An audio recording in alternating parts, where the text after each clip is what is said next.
Hello and welcome to our webinar today.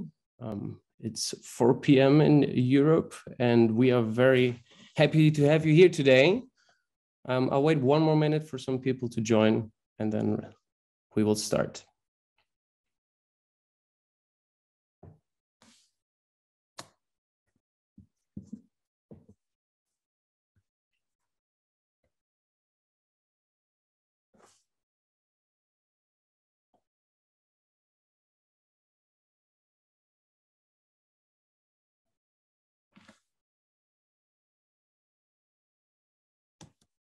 So let's begin. Thank you very much for joining today. We're very happy to have you here. We have more than 500 sign-ups, which shows the importance of this topic currently. Today, we're going to discuss the key steps to get you ready for the CSRD, a review of the upcoming European legislation on reporting on circularity for business.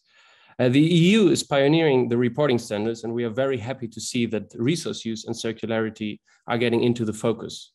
So today, we will help you to prepare that because you need to start tracking the circular economy in 2023 already. And with that, we can go to the next slide. First of all, some housekeeping rules. So this webinar today will last 60 minutes. You can ask your questions in the Q&A below, and there will also at the very end be a short time period to ask questions directly. We will also make use of a polling tool, Mentimeter, to hear your thoughts and get some insights from your side. And we will also be recording the sessions. So the recording will be made available and also the slides will be made available if you sign up for that. First of all, what are we going to do today? So in the next hour, we are first lining out a bit why we as Circular Economy started measuring the transition to a circular economy and who we are as Circular Economy. And then we will talk about why every business will have to take action now and prepare to be ready for the CSRD. We will do that in 8 steps, so you are ready in time. My name is Marvin Nussek. I'm leading our work at Circular Economy on circular indicators and metrics. And our expert and today's speaker, Jacco, the lead of our business solutions team, will guide you through the CSRD in a bit. So next slide. Who are we? We are Circular Economy. We are based in Amsterdam. We are an impact organization, and we believe in a world in which all people and the planet can thrive. Our mission is to empower businesses, cities, and nations with practical and scalable solutions to put the circular economy in action. We see the circular economy as the enabler for this, and we want to make the world more circular. Next slide. Currently, we're living in a linear economy that is very destructive to our planet. Our take, make, waste approach consumes 100 billion tons of materials annually, which actually tripled in the last 50 years. And what is often forgotten is how much emission this also creates, almost 60 gigatons of greenhouse gas emissions. But to actually know how much damage we create, we also need to measure that. And we did that with our circularity gap report on a global level and figured with it that it's only 8.6% circular and that over 91% hence of the resources we use are being wasted. This shocking result leads us to the ambitious goal to actually double circularity by 2032, because 70% of emissions are actually related to materials. This way, we can keep global temperature rise well below 2 degrees, and we can create a world with less waste and better resource use. How do we do that? We do that in different ways. We work together with nations, businesses, cities, with change makers in general. First, we always want to uncover where they actually are. So we provide a solid understanding of material flows and contextual information. What social implications does it have? What economic power does it have? What is the political will? Also, we help those parties, the change makers, to envision where they can go. So together we can figure out, sketch a future vision, develop strategies. And we help to understand how to get there. We create roadmaps, recommendations, and milestones for action. But to do this, we actually need circular metrics and indicators. As I said, I'm leading the work on circularity indicators and metrics, where we try to figure out what is actually circular, how can we measure, how can we track. We as Circular Economy have our Circularity Gap report that I just mentioned, but we also supported the development of the circular transition indicators, of the GRI standard, of the Circaligence, and many more. And now we see that also policymakers are actually focusing on resource use and circular economy. And this is the topic of today, because the CSRD, the Corporate Sustainability Reporting Directive, has been drafted. And we want to dive into this to understand better and be ready for the future. And with that, I hand over to today's speaker, Jacco.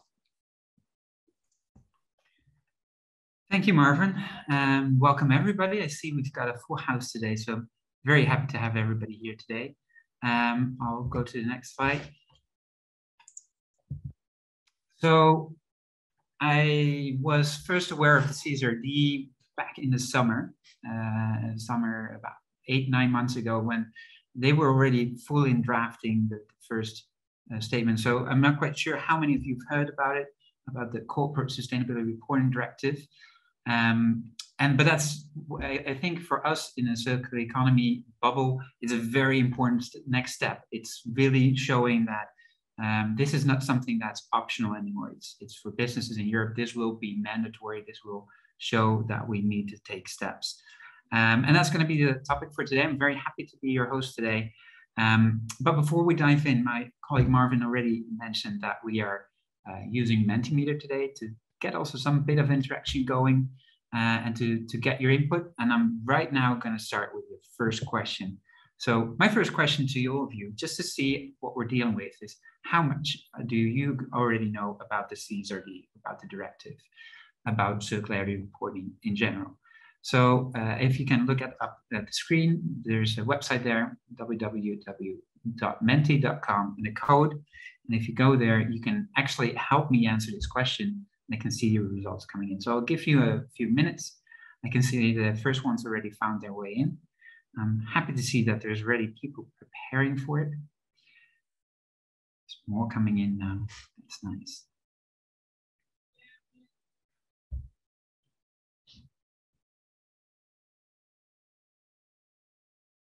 So one of the things, and I'll explain a little bit why, but one of the things that we're also a bit anxious about CSRD, but worried, is we think it's actually quite an ambitious directive.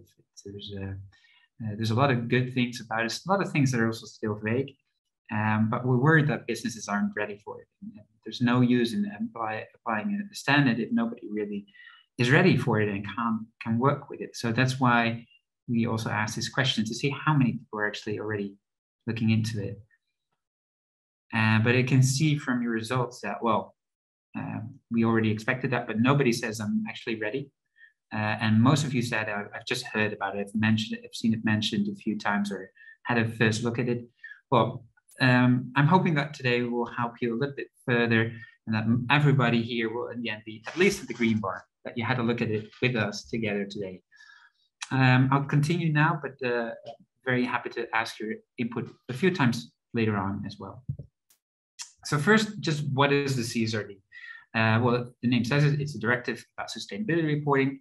It's not the first in its kind, at least in Europe we already had one, but also the US and some other countries already have directives or policies on sustainability reporting.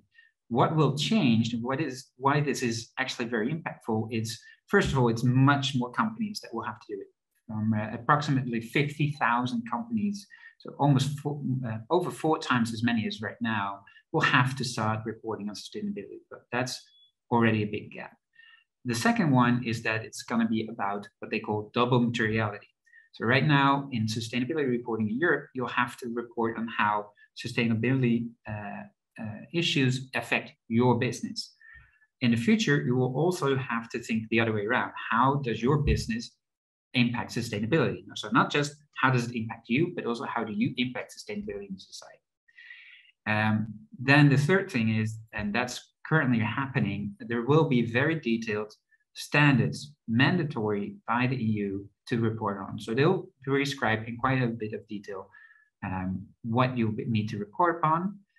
Another thing is you're not allowed to have a separate sustainability report anymore. Your sustainability report, when the CSRD gets into effect, will have to be integrated with your yearly financial report.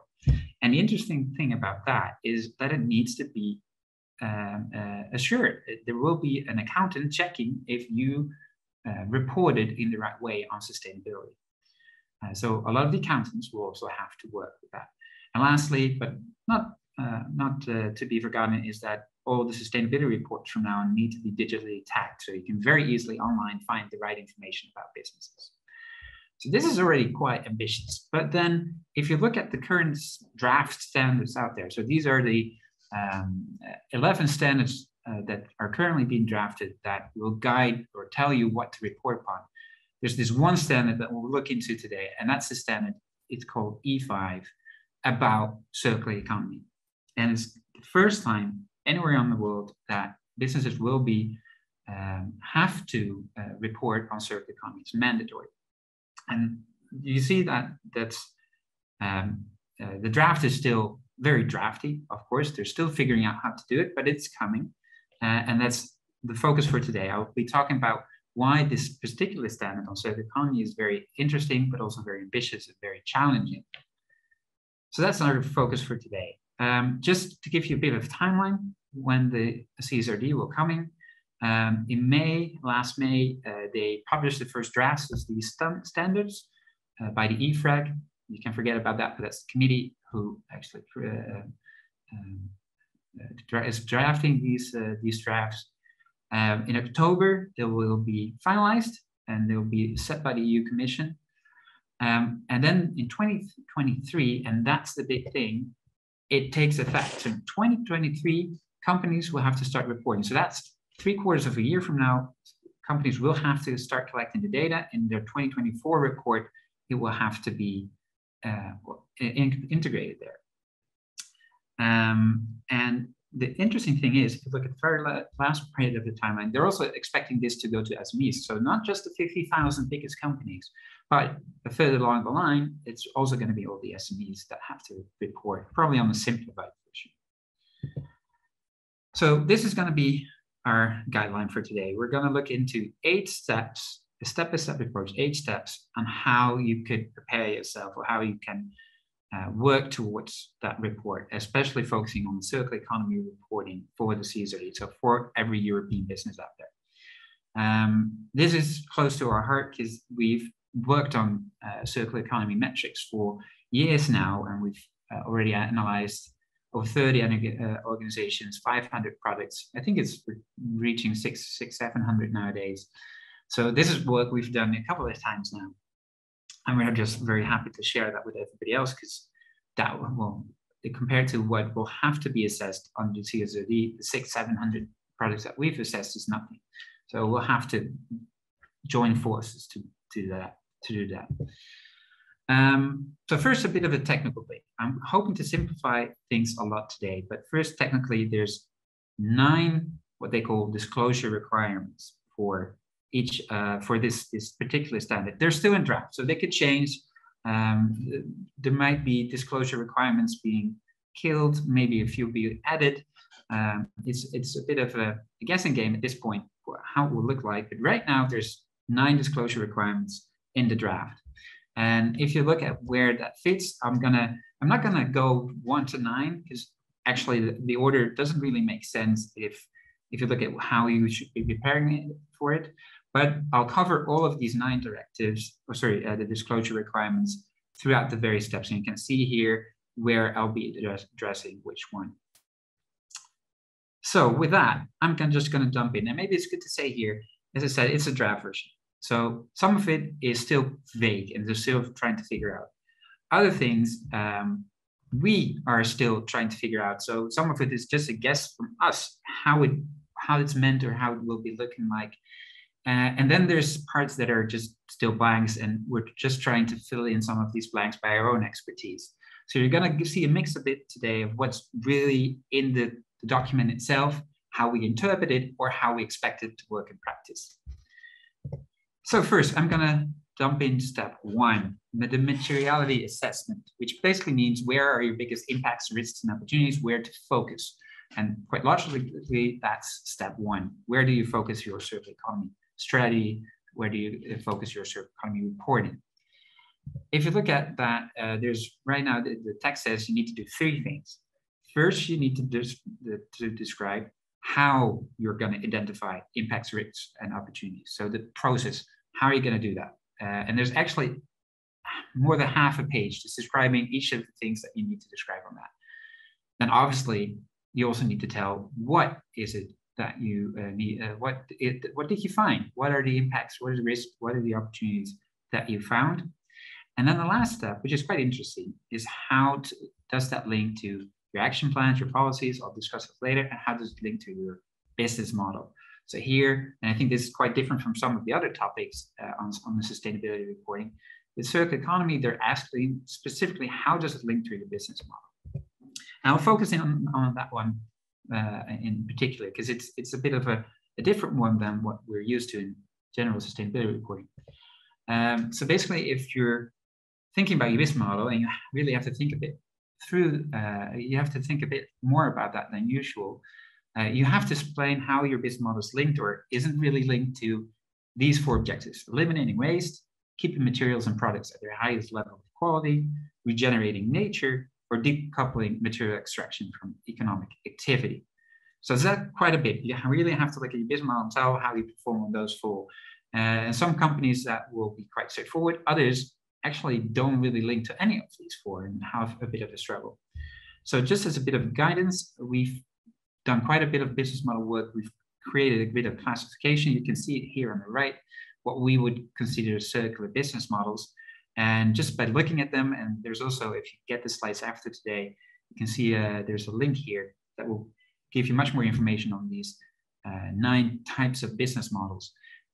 These might help you to answer the question, how does it link to those 4 different perspectives on your business model?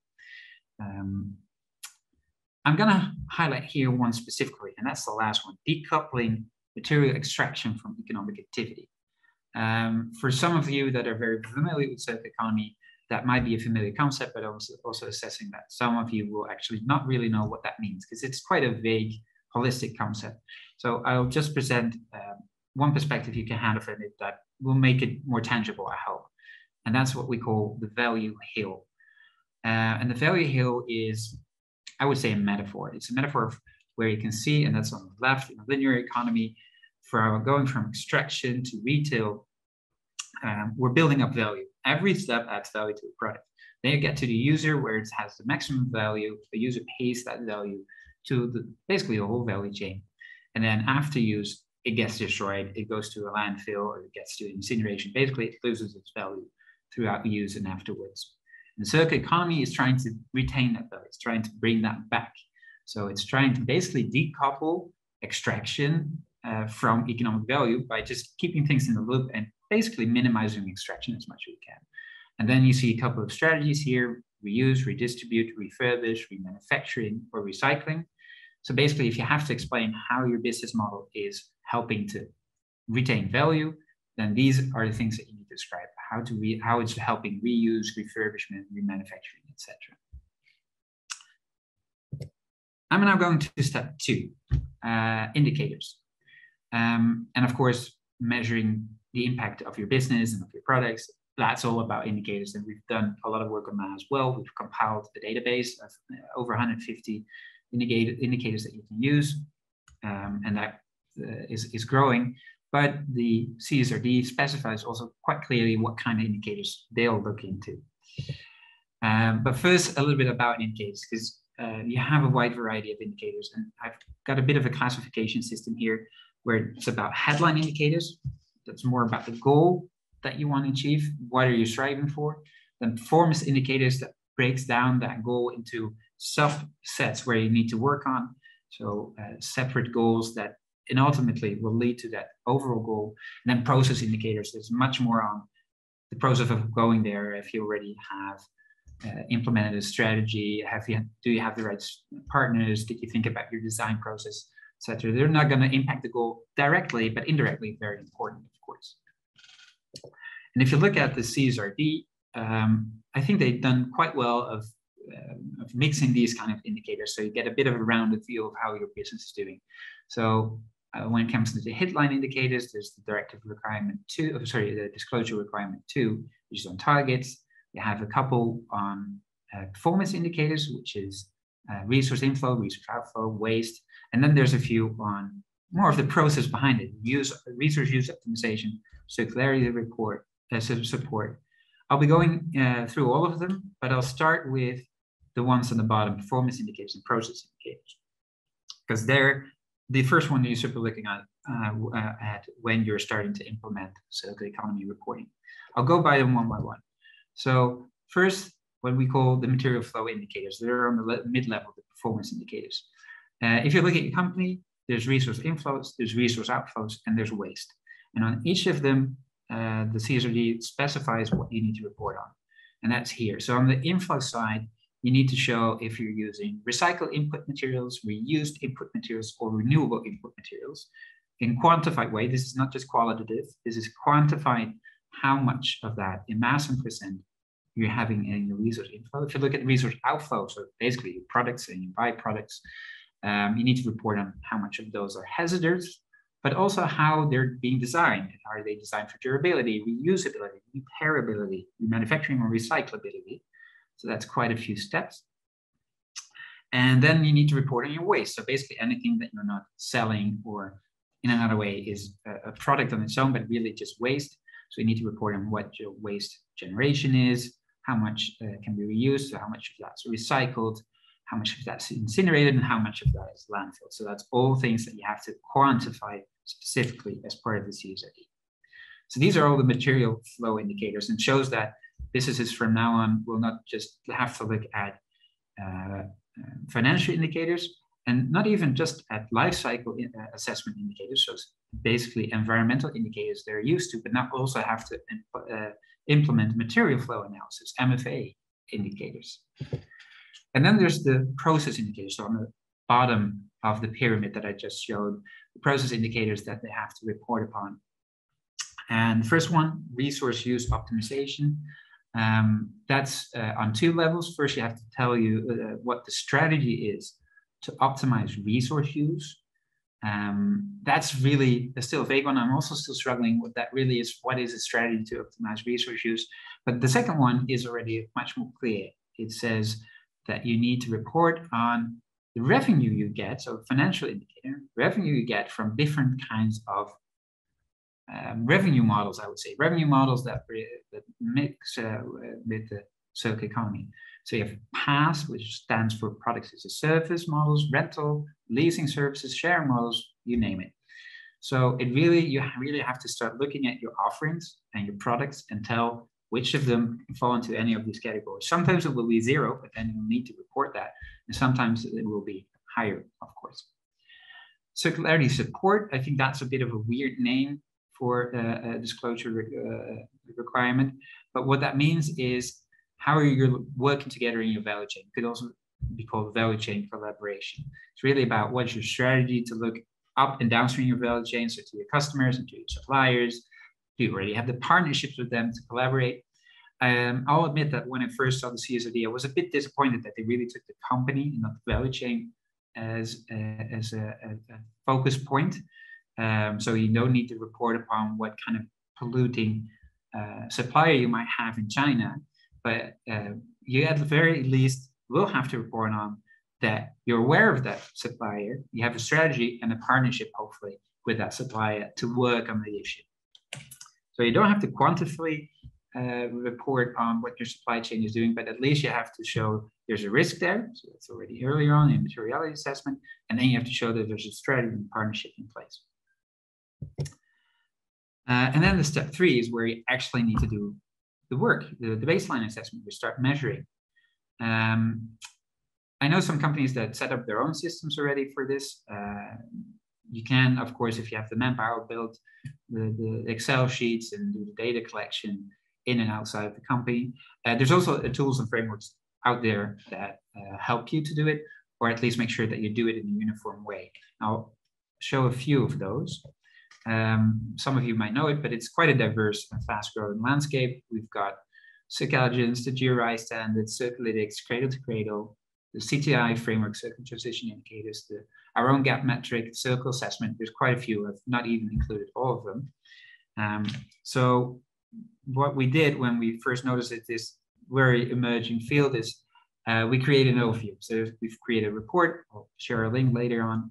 Where we kind of classified them. How are they doing? We'll remember the headline, performance and process indicators. How are they doing on this one?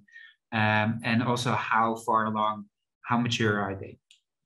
So if you now apply that to the CSRD, I'll first introduce a couple of, I think these are the three most important ones, at least if you're interested in the CSRD and want to know how they connect to CSRD. You have the CTI, Circular Transition Indicators, you have Circulytics, and you have two GRI standards, 301 and 306. And there's differences between them. If you look at the CTI indicators, and that's, in all honesty, the framework that we have used the most as Circular Economy. It's a self-assessment framework, so it's really meant for companies to use themselves. You don't have to share. There's no third party involved if you don't want to. And it's also it's made by business for business. So there's been a lot of businesses involved in the creation of this one. And you can see that from its design. It's really based on consensus and pragmatism. It's not so much about scientific accuracy or being very precise. It's also about ease of use. There's a free tool available for those that want to. And interesting about this one is the only one that really has some of the financial KPIs. So in that sense, it's quite connected to the CSRD, who also has some financial KPIs. For those that know about it, about the terminology, it's good to mention that CTI, and by the way, also the next one will explain, Circulytics, does have a gate to grave perspective. So it doesn't take the whole value chain perspective. To some extent similar to the CSRD, but it really takes a bit more the company itself as a focus point, so a gate to grave assessment. If you look at Circulytics from the Ellen MacArthur Foundation, it's a slightly different piece. There's some similarities, but there's a few differences as well. First of all, it's because it's from the Ellen MacArthur Foundation, so it has a big name behind it that people would like to be aligned with.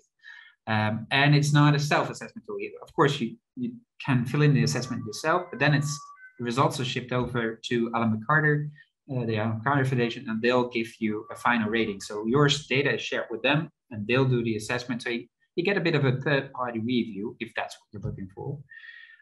It's broader than the circular transition indicators. The CTI framework is really about that mass flow assessment. Circulytics has much more also about enablers and outcomes in there. So much more qualitative assessment as well.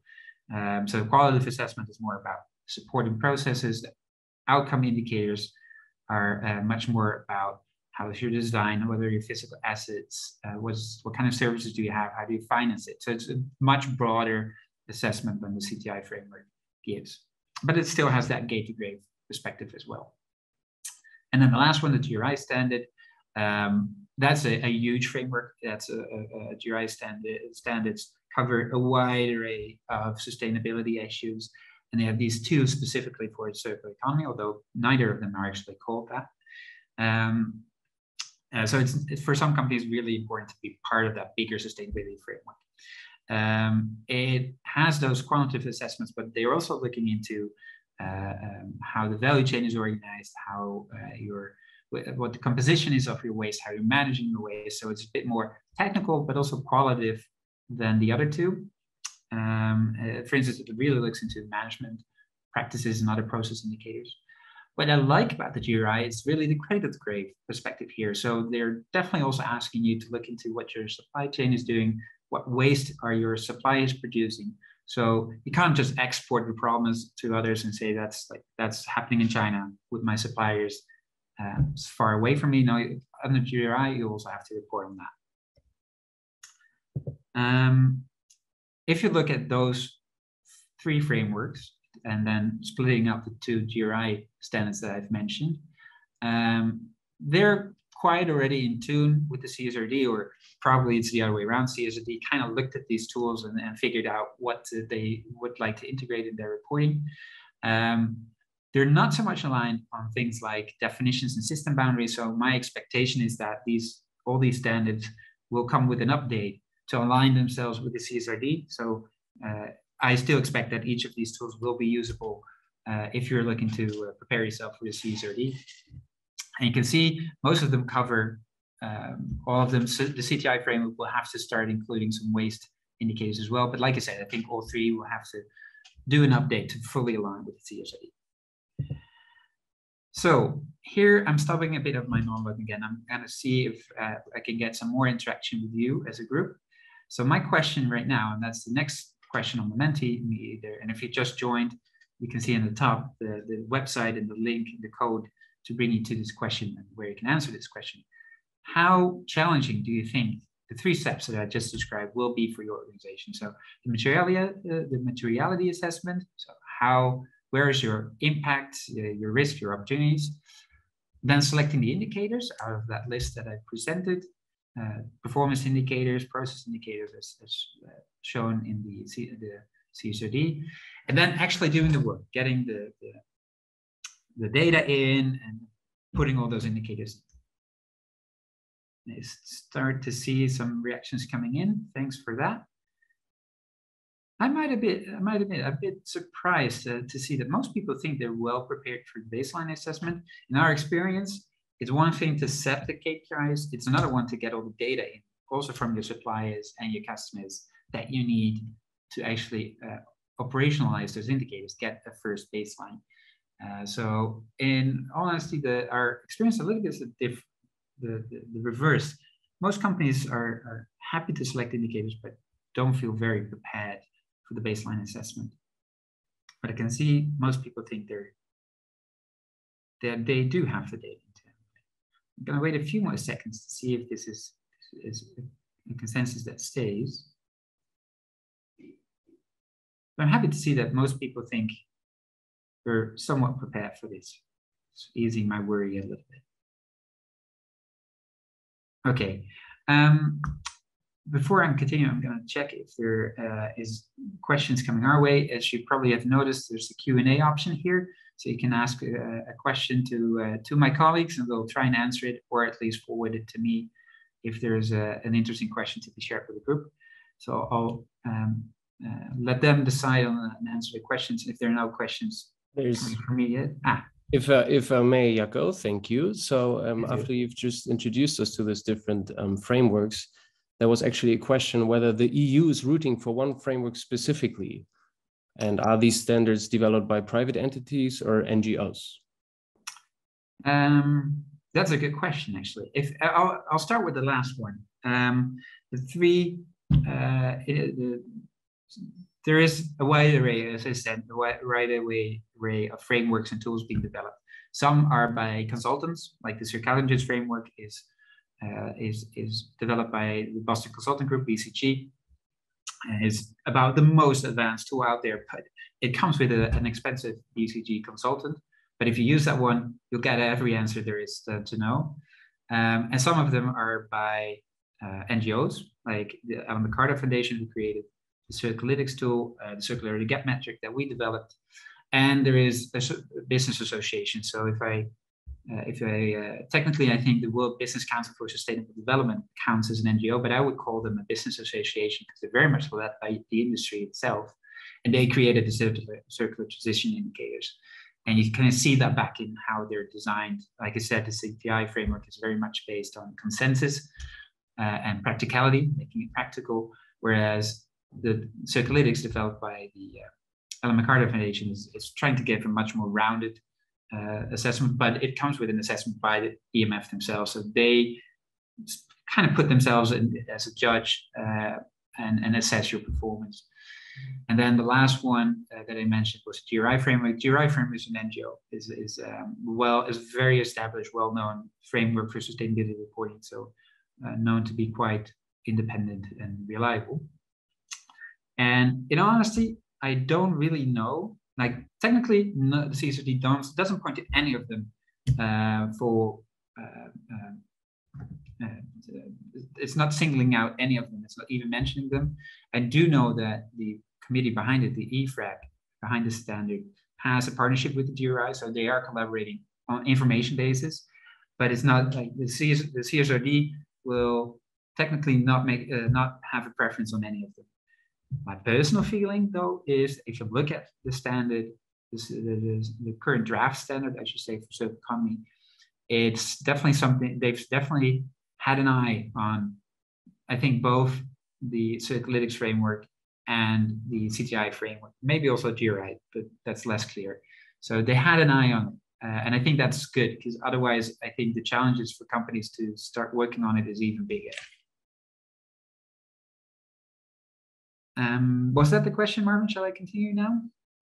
Yes, I think you've answered the question. I think you can continue. Thanks. Thanks. And then thanks for asking that question.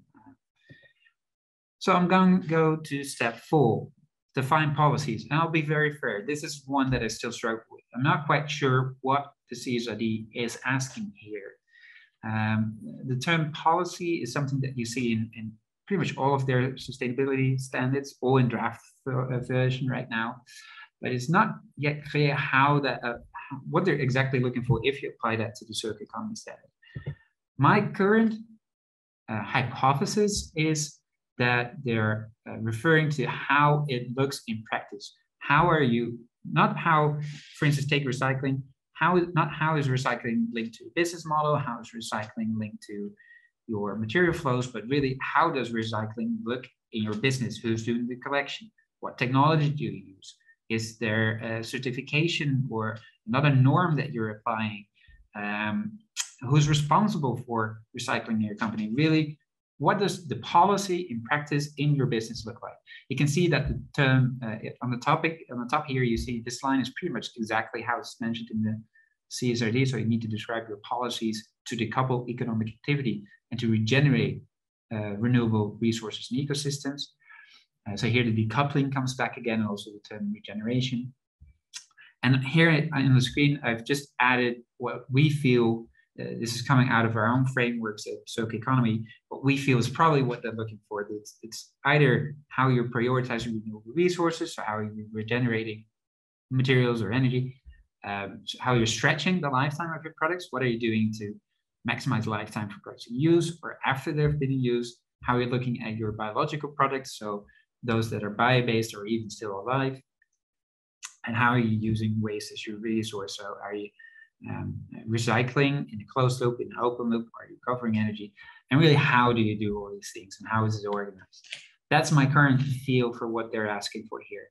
But I'm really hoping that they're going to specify in the final version a bit more clearly what they're looking for. Brings us to the 5th part, set targets.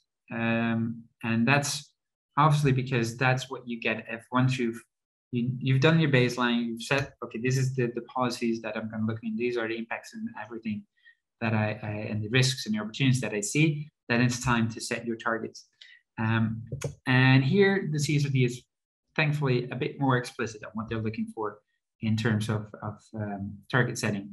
And they say you have to report your targets in 4 categories: eliminating waste, what they call circular material use rate, eliminating the use of virgin resources, that those are resources that are mined out of ecosystems or out of the earth, so really new resources, or how you're regenerating or making use of regenerative resources. I'll go top of on. I think eliminating waste is the simple one, right? How you're making sure that you're not producing waste that you don't have to. The circular material use rate, it sounds very complicated. It's actually the first time I've seen it used on a business level. The term comes from macroeconomics, where we've used it before. But what it technically means is just, what's the percentage circularity? How, if you look at your inflow and outflow, what's the percentage of circularity for these kind of flows? I'm hoping that they will be defining it more clearly, because the CMOR, as it's called, the circular material use rate, has a lot of different definitions depending on the frameworks. So I'm hoping that they'll at least give it more clear definition, but it's basically the percentage circularity. And for each of these targets, you'll have to, it's not just setting a target, it has to be SMART. So what they call measurable outcome oriented targets. So it really should be a clear outcome, is measurable. You need to show which geography it applies to, and how it impacts, or how it relates to the impacts and risks and opportunities that you identified earlier on. Jaco, maybe I can address another question here, because you just mentioned the issue of definitions. So we were asked regarding reuse, recycling of waste, recycling rates. Are there clear definitions available already in the CSRD? No, no. At this point, they have some definitions in there, but exactly these that you just asked, they're not defined. What I'm expected to happen is, one is, I think they'll add more definitions and more clarity. Some they'll leave open. So for some, I also expect that you'll just say, can say, I follow the definition of the GRI framework, or I follow the definition of the Ellen MacArthur Foundation. So sometimes they'll leave the choice up to you. I'll also explain later how there's a link to the EU taxonomy, which is a different bit of policy that some of you might be aware of, which includes a lot of definitions as well. So I'll also make that link how definitions might come from the EU taxonomy at some point. Thanks, Martin, for asking that question. So then looking again at the tools that I mentioned, Circularity, the CTI framework, the GRI framework, and how that linked to at least these targets. So first I linked them to the performance indicators and process indicators that you need to report upon. Here are the targets that you need to report upon. And then you see it's actually quite well covered. And here you definitely get a sense that they've looked at these frameworks and they try to align a little bit here. So pretty much every framework will help you in choosing those targets and setting them and then monitoring them. Then going to step 6, and that's develop action plans. That's actually one of the first disclosure requirements that you have to report upon, but of course it doesn't make sense to develop an action plan if you didn't do a proper baseline assessment and set a target. And that's because action plan, as in the way that the CSRD is describing it, is really just connecting the dots. It's linking the things that we already discussed. It's about what kind of principles, how does it work with your business model, what are the performance indicators, what are your targets, and how can you all combine that in a strategy or in an action plan. They define quite clearly what needs to be covered in that action plan. How you do that is really up to you. It doesn't say really how to describe, but these 5 topics need to be in there. That's for sure. At least if you look at the draft version, it can change still, of course, of the standard. It's about manufacturing distribution. So what kind of action plan do you have to change your manufacturing processes, to change your logistics, to become more circular? It's about skills and training. So how do you plan to skill or reskill your personnel and get the skills needed to be part of a circular economy? It's about innovation R&D. So how you're innovating, how you're doing your research, how you're developing new products that match with the circular economy. Remuneration, I found that quite surprising, but it's also about how you're rewarding people within the company, mostly, maybe also your partners, for contributing to the circular economy strategy that you have. So that could be rewards for your C-levels or your directors, to your management, to achieving targets, but maybe also to your partners for helping you reach some of the targets. And also surprising, you need to report on how, as part of your action plan, how you're lobbying to get the change that you needed. Interestingly enough, it right now says you need to report how you're lobbying in favor of the circular economy.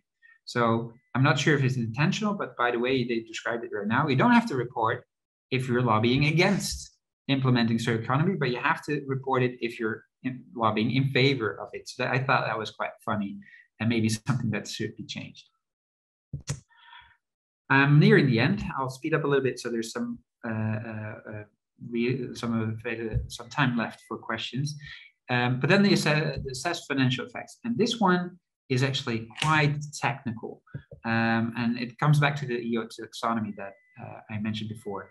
And it's going to be a bit text heavy on the slide, sorry for that, but it's quite a technical thing, like I said, because there's the EU taxonomy, and that's basically a big dictionary of what kind of economic activities or what kind of processes are out there in which we consider environmentally sustainable. And basically every business activity that's in there is classified there as being sustainable or not sustainable. And you need to report how much of your business falls into the sustainable part. And this is very important for investors and the financial community. So this is really focused on informing investors if they're investing in sustainable or non-sustainable activities. So you can already see here under the EU taxonomy already, you'll have to add quite a lot of financial information. How much of your sustainable activities are in terms of net turnover, capital expenditure, operational expenditure, or in your asset ratio. Right now, the current EU taxonomy includes a lot of things, but not circular economy related topics or definitions. That's still to come. So there will be more definitions on what you can consider for instance, recycling, in which cases you can consider recycling to be sustainable or a sustainable activity. It will be defined, but it's not right now. If you look at the CSRD, it actually says, well, EU taxonomy is nice, but you need to report on more, financially speaking. So there's more that you need to report on, because the EU taxonomy only looks at your current activities and how sustainable they are. In the CSRD, you also have to report on what you expect the future financial effects to be. It's less detailed. It's not, you don't only have to cover all the CAPEX and the OPEX and everything, but you need to explain at least qualitatively how it's impacting your development as a company, your performance as a company, your position within the sector. And you need to do that on the short, medium, and long term. So it's still quite demanding, I think. Optionally, but it's specifically mentioned, they're also eager to see what the market size is of each of the products and services that are at risk. So if you're explaining what the future financial effects are, and you're saying this is impacting this service or this product, then they are hoping that you also say how big your market share is. So this is quite demanding already, I think. This is still much more linked to financial reporting, but you need to be quite transparent in these things. So last time I'll put the floor to you guys, but I'm now really eager also to learn from you. Maybe go ahead. Maybe before you open up the floor, there's another question. And I mean, you just mentioned the EU taxonomy, but overall, are there more links to other EU policies? And how do you see the CSRD fit? Yeah, there is one more link that is worth mentioning. I always forget the acronym, Marvin, maybe you can help me, but it's on sustainable finance. There's also a new directive that is specifically targeting the financial sector. So not all businesses, but basically investors and banks. And they also have to be more transparent and report upon how their investments link to sustainability in general, but also circular economy. And the CSRD at some points and the EU taxonomy at some points really link to that other bit of legislation as well for investors and financiers. It's specifically the last directive the last disclosure requirement that I showed on financial assets, that's directly linked on how investors also will need to report. So even if you don't do it, I'm very sure that your shareholders or your investors will start asking you to disclose this kind of information, because they'll have to disclose it again as part of their portfolio management.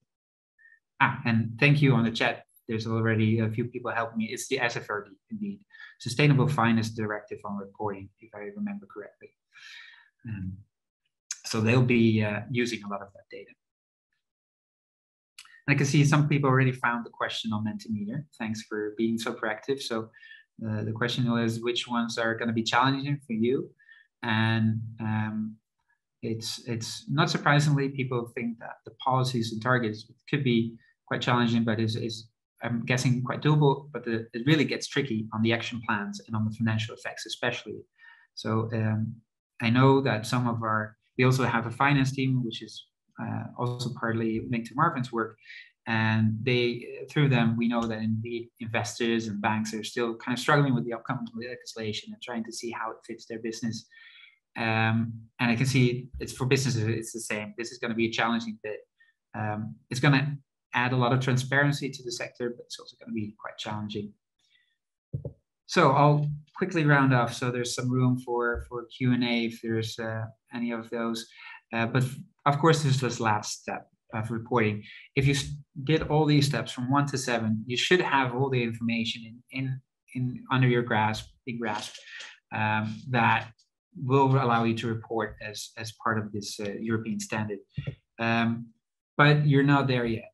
As I said, and I think this is quite an intriguing and important step, is not going into your separate sustainability report. Usually you have your own sustainability department working on a sustainability report.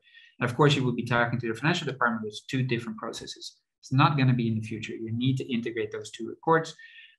There's still a bit of debate on how that should look like, if you still have separate chapters or it should be merged, but you'll have to collaborate with quite a lot of people within the company to make that report happen.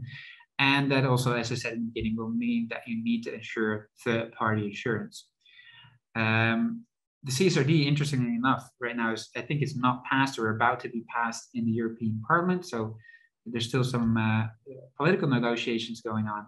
And one of them is actually if you need to have the same accountant look at your financial data and on in your sustainability data, or if that can be two different parties. And then, of course, also the question comes, if the one that does the assurance on your sustainability data that should be accounted, or could be another party as well. And that's a discussion that will go on, is going on right now. And I would say also very interesting, don't forget that those digital tags that I mentioned at the beginning, you'll have to tag where you're answering each directive, where each KPI that you've been reporting on is mentioned. And that is just helping bots, basically. So companies think of the bigger rating agencies as well that want to screen a lot of companies within the sector very easily to get the right data up. They'll just put in a bit of an algorithm to get all the KPIs on a certain reporting standard in one overview. So it really is going to help with benchmarking as well. So that's going to be very interesting as well. So I think I'm nearing the end. We're going to go into some questions now. I think I told a lot, but like I said, there's also a lot of things that we don't know or we're guessing right now a little bit, and things will change. But yeah, I do realize that here and there I'm just scratching the surface. So I can imagine there's a lot of questions out there. So I'm just very eager to hear if there are any outstanding questions. Yes, we do actually have quite some questions. Thanks for the active participation also to all attendees.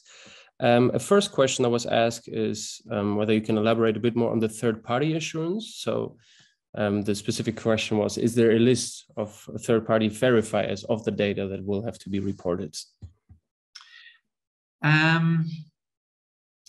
I'll admit that I don't know all the details here. What I do know is that all the accountants right now are very closely monitoring what's happening here and preparing themselves. So you can bet that Ernst & Young, Deloitte, KPMG, name them, but also smaller accountants, those that are really just helping, say, the companies with, say, 300, 400, 500 employees. They're watching this. A lot of the branch organizations are watching this because they're assuming that they'll be the ones doing this assurance, and they'll already looking to train their personnel. They're looking into these frameworks that I just presented. I know some of them already submitted feedback or actually have people actively in the organization that is drafting these standards. So it's likely to come the way to like the accounts you already have, probably. But that's my guess right now. As I said, there's also a bit of lobbying and political discussions right now, if that's indeed going to be the case. Thank you, Jaco. Yeah, for sure. Then there's another question, or actually two questions maybe, that fall under the overarching topic of collecting data. Mm-hmm. How do you suggest going about collecting reliable data from other members of the supply chain? Yeah, I think this is... And maybe a follow-up question on that also is, would you advise, for example, LCAs, life cycle analysis, and are they needed or have to be conducted under the CSRD? Yeah, and this is a very fair question. And in honesty, I think this is where the CSRD will be the most challenging. I am myself surprised on how broad the CSRD is, on how many aspects you'll have to be reporting either quantitatively or qualitatively. But I think the biggest challenge will be not so much to cover that breadth, but really get the data that you need, especially on the performance indicators, the inflow and the outflow, and the waste not so much, but inflow and outflow indicators.